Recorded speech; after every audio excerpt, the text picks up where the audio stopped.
حضور صلی اللہ علیہ وسلم نے نا فجر کی نماز پڑھائی، فجر کی، اور حضور فجر کی نماز پڑھا کے فرمانے لگے بھئی کسی بندے نے روزہ رکھا ہوا ہے؟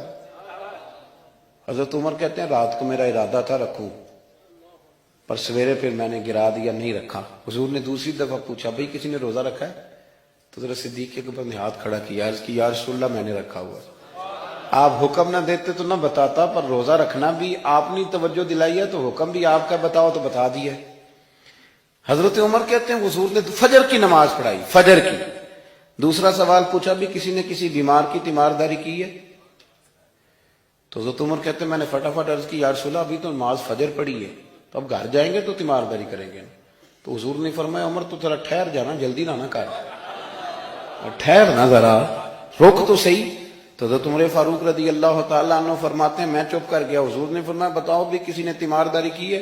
تو صدیق اکبر نے ہاتھ کھڑا کیا، عرض کی یا رسول اللہ عبد الرحمن بن عوف رضی اللہ تعالیٰ عنہ 2-3 دن سے نماز پڑھنے نہیں آ رہے تھے، رات میں نے پتہ کرایا تو پتہ چلا بیمار ہے، اور حضور مجھے یہ بھی پتہ ہے وہ میرا یار ہے، مجھے پتہ ہے رات کو جلدی سوچا پر تہجد میں ضرور اٹھتا ہے، تو حضور میں بھی ذرا فجر کا وقت جلدی اٹھا ہوں تو فجر میں آنے سے پہلے عبد الرحمن ابن عوف کی تیمارداری کر کے آیا ہوں۔ حضرت عمر کہتے ہیں میں نہ ہلکا ہلکا ڈھیلا پڑ گیا۔ حضور نے تیسرا سوال پوچھا، فرمایا کسی نے کسی مسکین کو کھانا کھلایا؟ کھانا کھلایا کسی مسکین کو؟ حضرت سیدنا عمر فاروق کہتے ہیں میں نے پھر عرض کی، میں نے کہا یا رسول اللہ ابھی تو فجر پڑی ہے، گھر جائیں گے کوئی چیز لیں گے تو کھانا کھلائیں گے۔ تو حضور پھر مسکرائے، فرمایا عمر تو ذرا ٹھہر نہیں جاتا، ذرا ٹھہر نہ، ذرا نظارہ تو کرنا، گویا یہ شان صدیق اکبر کا جلسہ ہو رہا، ٹھہرنا۔ حضور نے پھر پوچھا بھی کسی نے کسی مسکین کو کھانا کھلایا ہے؟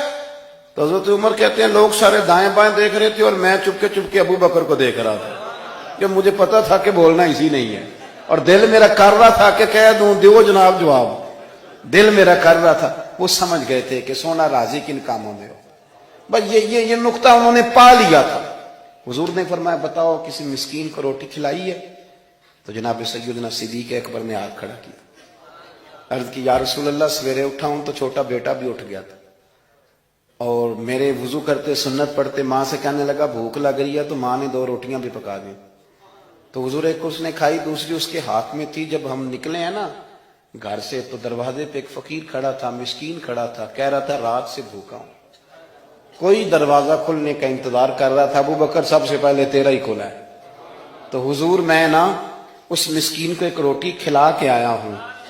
حضرت عمر فاروق کہتے ہیں میں نے گردن جھکا لی، اور میرے رسول کریم نے فرمایا اے اللہ میرے ابو بکر پہ رحم فرما، اللہ میرے ابو بکر۔ وہ سمجھ گئے تھے، مزاج شناست سمجھ آ گئی تھی کہ حضور کن باتوں میں، اور نا اپنے اوپر وہ سارا کچھ طاری کر لیا تھا انہوں نے، طاری، ان کی ادائیں بالکل ڈھل گئی تھی نبی پاک کی اداؤں۔ 3 دن وہ غار ثور میں رہے تو ہمارے صوفیاء فرماتے ہیں کہ ان پر تجلیاں بھی پڑی محبوب کی معرفت کی۔ جب مدینے آئے نا نبی کریم کو لے کے، تو کچھ لوگوں نے حضور کی زیارت کی تھی، کچھ نے نہیں کی تھی، تو کچھ آتے تو نبی پاک کی دستبوسی کر کے بیٹھ جاتے، حضرت ابو بکر سے ہاتھ نہ ملاتے، اور کچھ صرف حضرت ابو بکر سے ہاتھ ملاتے اور حضور سے ہاتھ ہی نہ ملاتے۔ میری بات پہ توجہ ہے آپ حضرات کی؟ تو کچھ لوگوں کو نا شبہ ہونے لگا، وہ معاذ اللہ سمجھنے لگے کہ شاید یہی اللہ کے رسول ہے۔ حضرت صدیق اکبر یہ کیوں شبہ ہوا؟ تو ہمارے محدثین فرماتے ہیں کہ ابو بکر صدیق بولتے بھی اس طرح تھے جو میرے نبی پاک کا طریقہ، بیٹھتے بھی اس طرح تھے جو رسول پاک کا طریقہ۔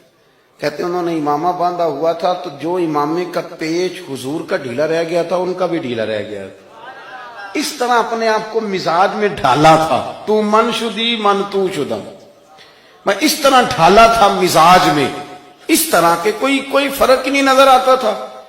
وہ کہتے ہیں جب حضرت ابو بکر صدیق نے دیکھا نا کہ لوگوں کو تو شک ہو رہا ہے، کوئی میرے ساتھ ہاتھ ملا کے بیٹھ جاتے، تو حضرت صدیق اکبر نے کہا کوئی ایسا کام کرنا چاہیے کہ پتہ چلے آقا کون ہے غلام کون ہے۔ اٹھے، کندھوں پہ چادر تھی، وہ اتار کے نا تو حضور پہ سایہ کر دیا، لوگوں کو پتہ چل گیا کہ سایہ کرنے والا کوئی غلام ہے، اور جس پر سایہ کیا جا رہا ہے وہ آقا ہے۔ کیا خوبصورت نقطہ لکھا ہے مفسرین نے، شارحین فرماتے ہیں تھوڑی دیر کے لیے، تھوڑی دیر کے لیے، تھوڑی دیر کے لیے حضرت ابوبکر صدیق نے حضور کے سر انور پر اپنی چادر کا سایہ کیا تھا۔ اللہ کے رسول نے احسان کا بدلہ یہ دیا، نیکی کا بدلہ یہ دیا کہ قیامت تک ان کی قبر پر اپنے گنبد کا سایہ فرما دیا، قیامت تک گنبد کا سایہ کر دیا۔